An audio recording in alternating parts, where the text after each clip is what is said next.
মাদারীপুরের শিবচরে অনুষ্ঠিত হয়েছে সংবর্ধনা ও মতবিনিময় সভা। উপজেলা বিএনপির উদ্যোগে আয়োজিত এ কর্মসূচিতে অংশ নেন বিপুল সংখ্যক নেতাকর্মী।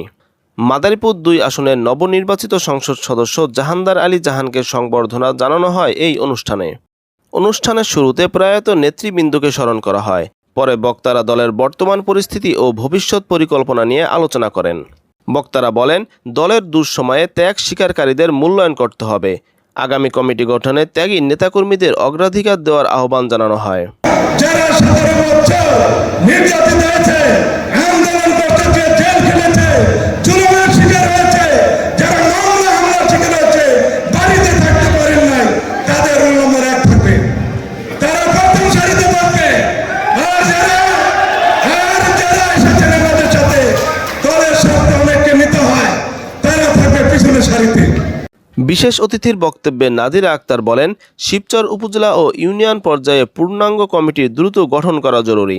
আমাদের যে কমিটি আছে, আহ্বায়ক কমিটি, তাদের কাছে প্রশ্ন রেখে যেতে চাই, এখনো কেন আমরা কমিটি গঠন করতে পারি না? আমি তাদেরকে বলছি, আপনাদের 1 মাস সময় দেওয়া হলো, আপনারা শিবচরের বিএনপি কমিটি গঠন করুন। প্রতিটি ইউনিয়নে প্রতিনিধি তৈরি করুন, বাংলাদেশ জাতীয়তাবাদী দলের প্রতিনিধি তৈরি করুন, যাতে তারা সমস্ত কাজগুলো সহজভাবে করতে পারে। প্রধান বক্তা জাফর আলী মিয়া বলেন, শিবচর আসন হারানো দলীয় নেতাকর্মীদের জন্য কষ্টের। তিনি আগামী নির্বাচনে ঐক্যবদ্ধভাবে কাজ করার আহ্বান জানান। এই শিবচরের মাটিতে ওনার অন্তত 20,000 ভোটে বিজয়ী হওয়ার কথা ছিল। এটা কেন হয় না? আমাদের অনৈক্যের কারণে। প্রধান অতিথির বক্তব্যে জাহানদার আলী জাহান বলেন, তিনি নিজেকে নেতা নয়, দলের একজন কর্মী হিসাবে দেখতে চান। নেতাকর্মীদের ত্যাগের কথা স্মরণ করে তিনি উন্নয়নের আশ্বাস দেন এবং দলীয় শৃঙ্খলার উপর গুরুত্ব আরোপ করেন। আমি আপনাদের পাশে আছি।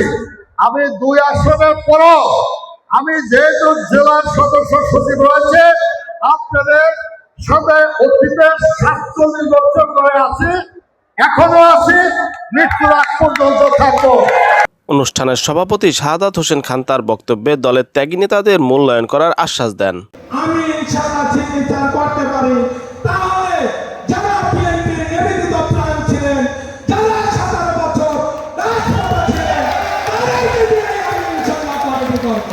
বিকেল থেকে সন্ধ্যা পর্যন্ত চলা এই মতবিনিময় সভায় জেলা ও উপজেলা বিএনপি এবং অঙ্গ ও সহযোগী সংগঠনের বিপুল সংখ্যক নেতাকর্মী উপস্থিত ছিলেন। গোলাম মাওলা, গণকণ্ঠ, শিবচর।